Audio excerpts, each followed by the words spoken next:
Então ele não é uma parte do átomo. Ele não é uma parte do átomo. Nem é uma partícula do átomo. Ele é uma entidade diferenciada. Exatamente. De tal maneira que a gente poderia imaginar também que amanhã poderia haver uma ruptura do neutrino, como se obteve uma ruptura do átomo. Entendi. E aí cada vez para baixo. Que catástrofes pode admitir? Então, quer dizer, a pergunta então é, nós entendemos a matéria dividindo ela em pedaços cada vez menores, né? Isso. Então, antes nós tínhamos os átomos, né? Então os átomos eram indivisíveis. A palavra átomo quer dizer o que não pode ser cortado, né? O tomo da enciclopédia, né? Vamos dizer assim. Mas os átomos, se descobriu, são divisíveis, né? Então você tem os elétrons que giram em torno dos prótons e dos nêutrons que ficam ali no núcleo do átomo, né?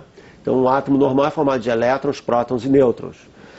Só que mais tarde, nos anos 60, se descobriu que os prótons e os nêutrons são divisíveis também, são formados desses quarks, são partículas menores ainda, né? Então a questão que eu acho que você está fazendo é, isso tem fim? Quer dizer, você vai cortar, Até vai quando? chegar até onde, né? Então, essa é uma questão que a gente não sabe a resposta. Mas existem indicações de que certas partículas são o que a gente chama de indivisíveis.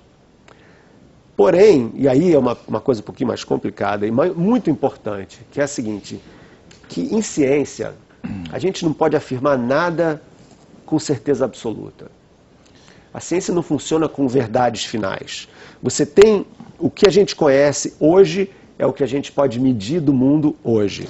Professor, mas agora, nós chegamos num momento com o bóson de Higgs, que eu não gosto dessa expressão, porque ela parece muito complicada a ponto de ser ininteligível.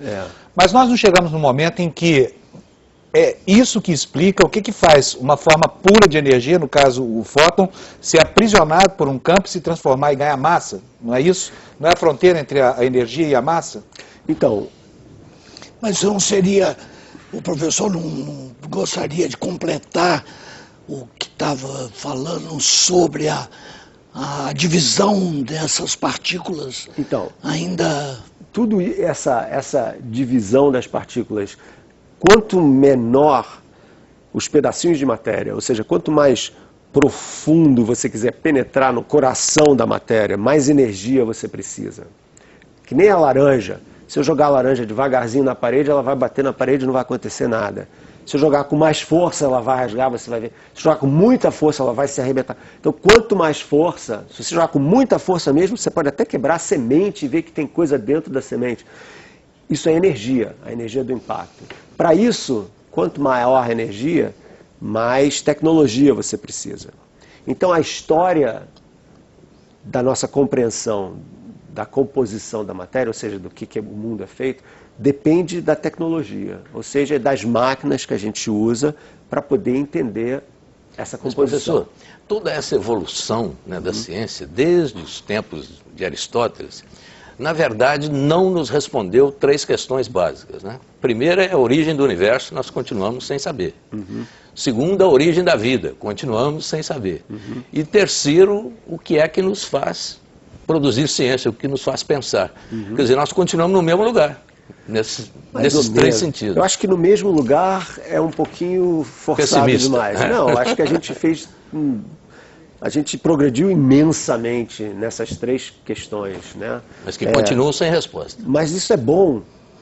Isso não é uma coisa ruim. As pessoas acham que quando você responde tudo, você está melhor. Eu acho que não. Eu acho fundamental que existam certas perguntas que não tenham resposta ou que sejam muito difíceis de serem respondidas, porque é por isso que a gente continua tentando.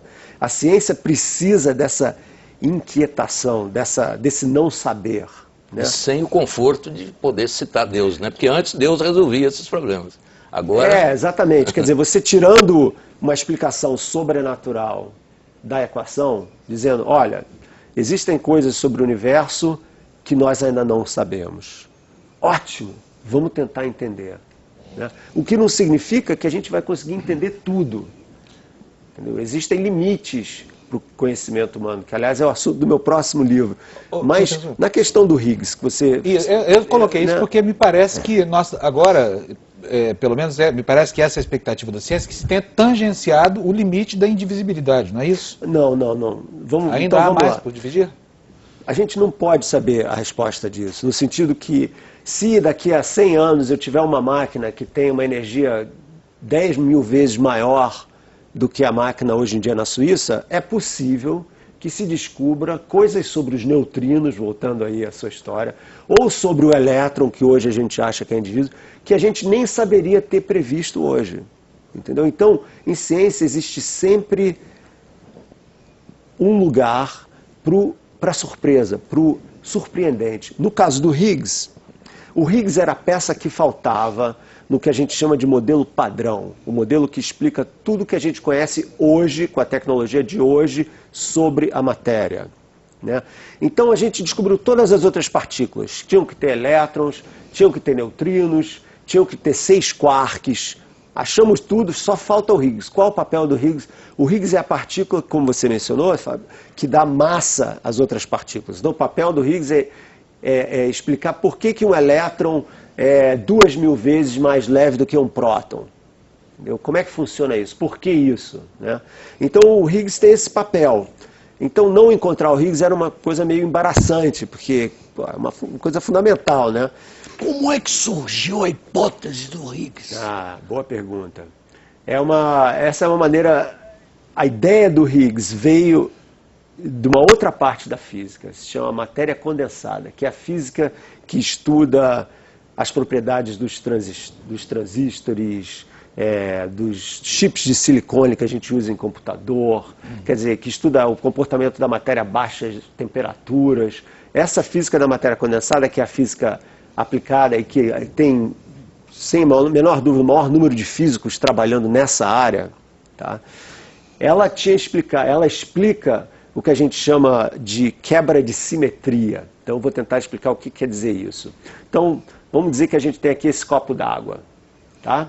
Você olha para a água nesse copo, você fala, puxa, a água nesse copo é perfeitamente simétrica. Qualquer lugar que você olha dentro desse copo, a água é exatamente a mesma. Então você tem uma simetria, que a gente chama de uma simetria espacial. Qualquer lugar aqui dentro, a água é igualzinha. Agora, se eu colocar essa água num congelador e ela virar gelo, o que vai acontecer? Você vai ver que essa perfeição desaparece. Quando você forma gelo, você tem bolhas de ar, você tem fraturas, já não é mais perfeita, aquela simetria. Então, quando você abaixou a temperatura, para você resfriar a água, você está abaixando a temperatura, você quebra a simetria da água. Faz sentido isso? Faz. Essa explicação de quebra de simetria depende de como essas moléculas de água se agregam para formar o gelo. Né? Porque quando você congela, a água forma o gelo e tal.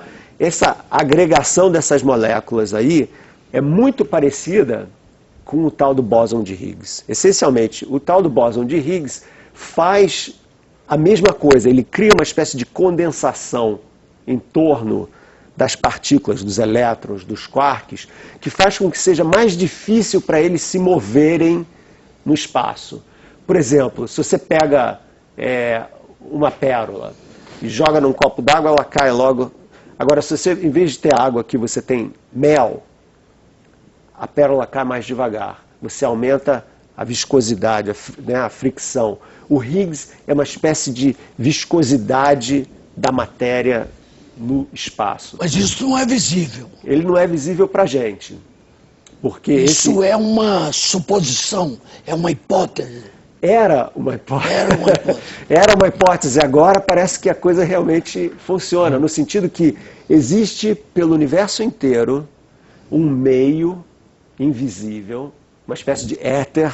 Que aliás, faz uma remissão. Faz uma remissão. A mais antiga Exatamente. Agora, o bóson de Higgs, que tipo de contribuição objetiva ele daria, por exemplo, na área da tecnologia? Então, isso é uma pergunta completamente diferente, né? Por que a gente estuda essas coisas? Né?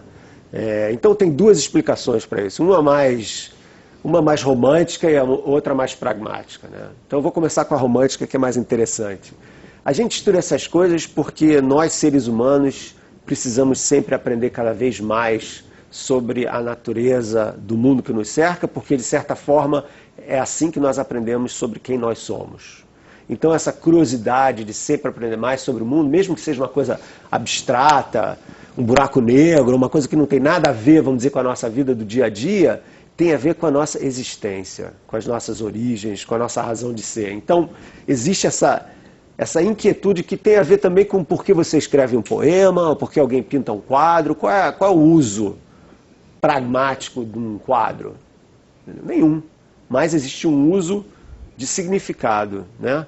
Então, essas perguntas científicas mais profundas têm o mesmo tipo de uso, entendeu? De você se entender melhor como ser humano. Do lado prático, existe o seguinte: toda vez que você trabalha numa área da ciência que é uma área em que a tecnologia é forçada a progredir, aparecem benefícios que são assim, você não consegue prever que esses benefícios venham, mas eles estão aí. Então, por exemplo, foi no CERN, nos anos 80, que surgiu a World Wide Web, WWW. Por que surgiu isso lá? Tem nada a ver com as partículas que eles estavam estudando no CERN, mas os físicos precisavam. Como esses experimentos reúnem milhares de pessoas do mundo inteiro, inclusive vários do Brasil, os físicos precisavam de um jeito de se comunicar rapidamente para discutir detalhes de resultados de dados, etc., interpretação. Então criaram essa linguagem, esse hipertexto, para poder ser usado como língua através da internet. Então surgiu ali